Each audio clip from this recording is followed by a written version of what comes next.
This video will contain spoilers to the following movies.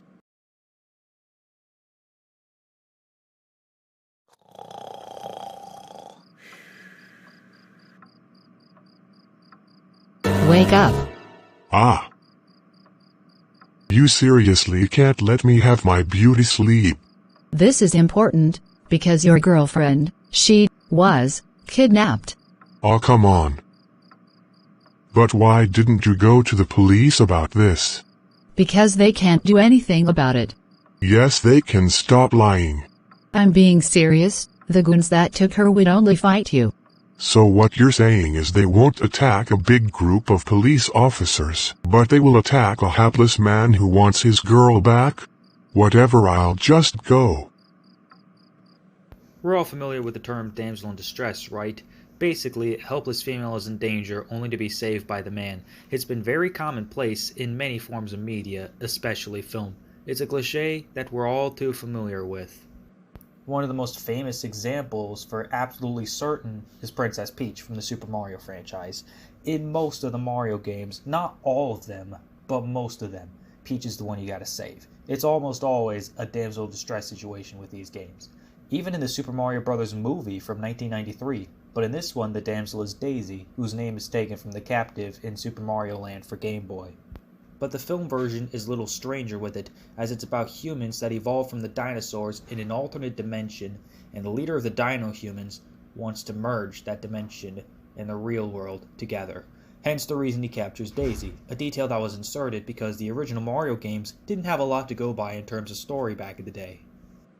That plot point bears a bit of a resemblance to the original Star Wars, where Princess Leia was captured by the Galactic Empire because she took something Darth Vader wanted back, the plans to the Death Star.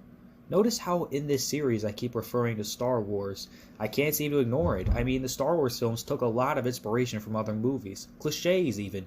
For the first installment, the capture of Leia starts us off on a damsel in distress story, but then it gets to the point where the rebels launch their attack on the Death Star. It's not like that's a bad thing. Any cliche can be done well with the right film crew. This is one such instance. The way it was done in these films is part of the reason why I love those films. Except for Last Jedi and Rise of Skywalker, because screw those movies.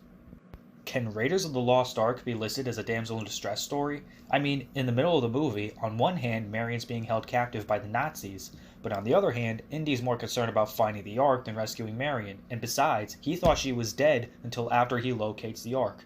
Still, should this count?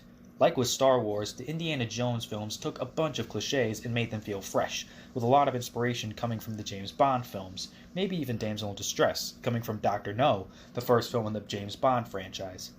If not Raiders of the Lost Ark, maybe Temple of Doom, with Willie Scott about to be sacrificed by Mola Ram, or Last Crusade, with the capture of Indy's dad, played by Sean Connery, the first actor for James Bond. Yeah, Damsel in Distress can be male!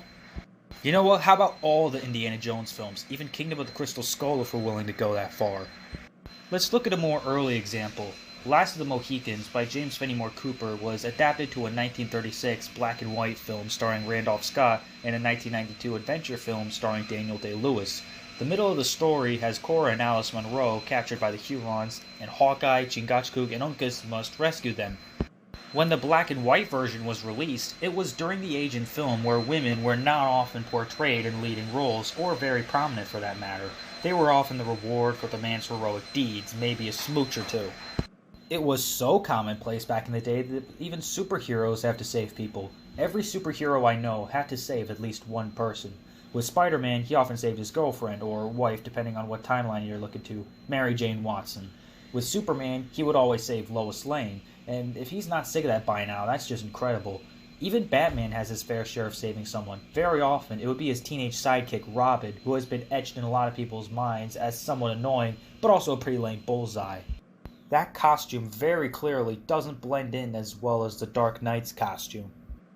In the Tim Burton film, Batman has the objective of protecting this journalist named Vicky Vale from the Joker and his goons. I think I can recall many instances where even the heroes had to be rescued by each other in the MCU. In Spider-Man Homecoming, Spider-Man had a few instances where his foolish antics required him to be saved by Stark until his suit was confiscated. But soon he started to become more independent in his abilities.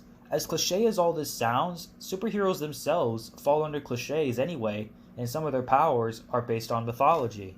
If we go back as far as fairy tales or even damsel in distress stories then, like Rapunzel, then there's films like Shrek, which was made as a spoof of the fairy tale culture. Behind all the gross-out humor and pop culture references is a story of a hideous ogre rescuing a beautiful princess from a castle guarded by a dragon. Well, it's more the fact that his swamp's being intruded upon by all the banished fairy tale creatures and he wants it cleaned up. That's the only reason he's taking on the job of rescuing the princess. It's his side of the bargain so his swamp can be back the way it was before. The rest of Shrek films also have some form of cliche going about it. Some people seem to prefer Shrek 2 over the first film because of its advanced story and new characters. As for myself, I like the first film the best, especially the second act with the growing bond between Shrek and Fiona. So yeah, I'm more of a Shrek 1 guy, but I understand if you prefer the second film. But even with fairy tales, there's bound to be someone to ruin it, like with Happily Ever After. I can't stay away from this movie, can I? The damsel in distress is not Snow White as you would think. She's more of an active protagonist, not a good one, but that's a long story. The one who needs saving is the prince. Lord Malice curses him early in the movie, and any time we see him before the film's resolution, he's all covered up head to ankle in black, and is referred to as the Shadow Man. Snow White may not know who he really is until the end, but it's really easy to figure out without me telling you. Now I've just destroyed any reason for you to watch this movie, not that it matters because it sucks anyway. You know what makes this worse? Lord Malice basically doomed himself by putting the prince under the curse rather than just killing him. If he hadn't been so Tom Sawyer about his plans, he could have had his ultimate objective of killing Snow White accomplished by now. But nope. The Princess Bride is another one. Buttercup's forced into an arranged marriage with Prince Humperdinck. That's definitely a hostage situation right there. She's very unhappy with him, and she only gets her happiness back after Wesley arrives to save her. This is true romance right there. This is the kind of stuff you can only see in a work of fiction. The dedication of Wesley to get Buttercup back. Early in the Scooby-Doo franchise, Daphne used to be seen as a character who was enthusiastic but clumsy, which often gets her in danger. As the franchise went on, Daphne started to grow as a more independent character, able to take better care of herself.